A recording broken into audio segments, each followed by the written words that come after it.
ध्यान से कविता सुनिए।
बाल दोस्तों, आइए इन वाक्यों का अभ्यास करें।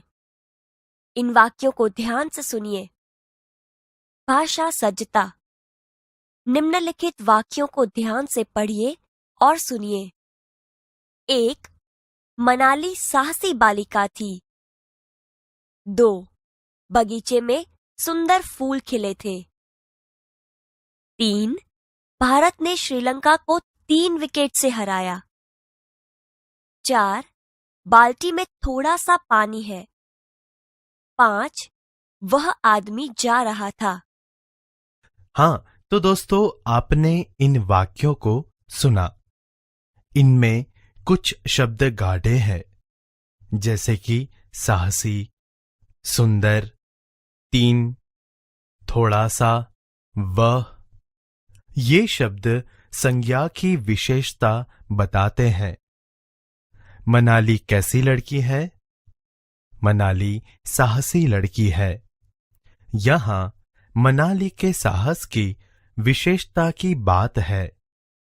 उसी प्रकार हर एक वाक्यों को पढ़िए। फूल सुंदर, सुंदरता फूल की विशेषता है। विकेट 3, भारत की जीत, विकेट की संख्या 3। पानी थोड़ा सा, पानी कितना? थोड़ा सा।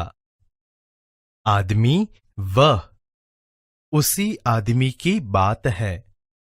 अर्थात जो शब्द संज्ञा की विशेषता बताते हैं उन्हें विशेषण कहा जाता है। आज हम विशेषण के प्रकार के बारे में जानेंगे। विद्यार्थी मित्रों, हमने विशेषण के बारे में जाना। अब इन वाक्यों को पढ़िए। निम्नलिखित वाक्यों को पढ़िए। 1. हमारे देश में ईमानदार लोग ज्यादा हैं। 2. मुंबई जाने के लिए लंबा रास्ता तय करना पड़ता है। 3. कौवे का रंग काला होता है। 4. खरगोश का शरीर मुलायम होता है। 5. शरीर के साथ मन स्वस्थ रखना जरूरी है। 6. भारतीय संस्कृति विश्व में प्रसिद्ध है। 7. पानी गंधहीन होता है। 8. पूर्व दिशा में सूर्योदय होता है। इन वाक्यों में रेखांकित शब्द विशेषता बताने वाले शब्द हैं। यह वाक्य में प्रयुक्त संज्ञा की विशेषता बताते हैं। इन शब्दों का अभ्यास करें तो ईमानदार संज्ञा के गुण दोष बताता है। लंबा आकार या अंतर बताता है। काला रंग या रूप बताता है। मुलायम स्पर्श बताता है। स्वस्थ दशा या अवस्था बताता है। भारतीय स्थान देशकाल बताता है। गंधहीन स्वाद या गंध बताता है। पूर्व दिशा को दर्शाता है। अर्थात जिस शब्द से संज्ञा के गुण, दोष, आकार, रंग रूप, स्पर्श, दशा अवस्था, स्थान, देश, काल, स्वाद, गंध और दिशा का बोध होता हो, उसे गुणवाचक विशेषण कहते हैं। इतना जानिए। गुणवाचक विशेषण संज्ञा या सर्वनाम शब्दों की निम्नलिखित विशेषताओं का बोध कराता है। 1. गुण दोष। ईमानदार, बुद्धिमान, चतुर, योग्य, अच्छा, बुरा, बेईमान, दुष्ट, क्रूर, आलसी, अयोग्य, पापी आदि। 2. आकार गोल, चौड़ा, लंबा, पतला, छोटा, मोटा, वर्गाकार, तिकोना आदि। 3. रंग रूप सफेद, काला, पीला, सांवला, गोरा, मैला, चमकीला आदि। 4. स्पर्श, कोमल, कठोर, खुरदरा, चिकना, मुलायम आदि। 5.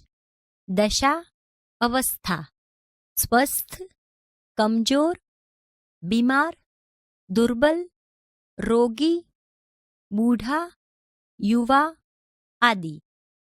6. स्थान, देशकाल, ग्रामीण, प्राचीन, भारतीय, शहरी, जापानी, पंजाबी आदि। 7.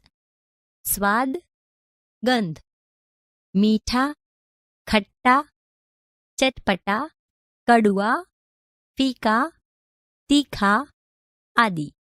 8. दिशा, पूर्व, पश्चिम, उत्तर, दक्षिण आदि। मित्रों, अब इन वाक्यों को ध्यान से पढ़िए और सुनिए। निम्नलिखित वाक्यों को पढ़िए। 1. प्रयाग 3 नदियों का संगम स्थान है। 2. आज केवल आधा लीटर दूध चाहिए। 3. गौरव तीसरी कक्षा में पढ़ता है। 4. सचिन वनडे में दोहरा शतक लगा चुके हैं। 5. हमारे देश की चारों दिशा रक्षित है। यहाँ हर एक वाक्य में किसी न किसी संख्या का बोध होता है। जैसे कि नदियां 3 जो संख्या दर्शाता है, दूध आधा लीटर जो मात्रा दर्शाता है, कक्षा तीसरी जो क्रम दर्शाता है, शतक दोहरा जो आवृत्ति दर्शाता है, दिशा चारों जो समूह दर्शाता है। इससे वह पता चलता है कि जो शब्द वस्तु की निश्चित संख्या का बोध करते हैं उसे निश्चित संख्यावाचक विशेषण कहते हैं। विद्यार्थी मित्रों, इन वाक्यों को पढ़िए। निम्नलिखित वाक्यों को पढ़िए। 1. कई लोग नर्मदा की परिक्रमा करते हैं। 2. कुछ लोगों ने पर्यावरण बचाने का बीड़ा उठाया है। 3. ज्यादा लोग बैठने से नाव उलट गई। इन वाक्यों में आपने देखा कि रेखांकित शब्द संख्या का बोध करता है, किंतु संख्या निश्चित पता नहीं चलती। अतः जिन शब्दों से वस्तु की निश्चित संख्या का बोध न हो उसे अनिश्चित संख्यावाचक विशेषण कहते हैं। इतना जानिए। निश्चित संख्यावाचक विशेषण के कुछ अन्य भेद इस प्रकार से है। 1. पूर्णांक बोधक 1, 3, 9, 1000 आदि। 2. अपूर्णांक बोधक आधा, पाव, डेढ़, पौना, ढाई आदि। 3. क्रमवाचक पहला, दूसरा, तीसरा, चौथा आदि। 4. आवृत्तिवाचक दुगुना, चौगुना, इकहरा, दोहरा आदि। 5. समूहवाचक दोनों, तीनों, चारों आदि।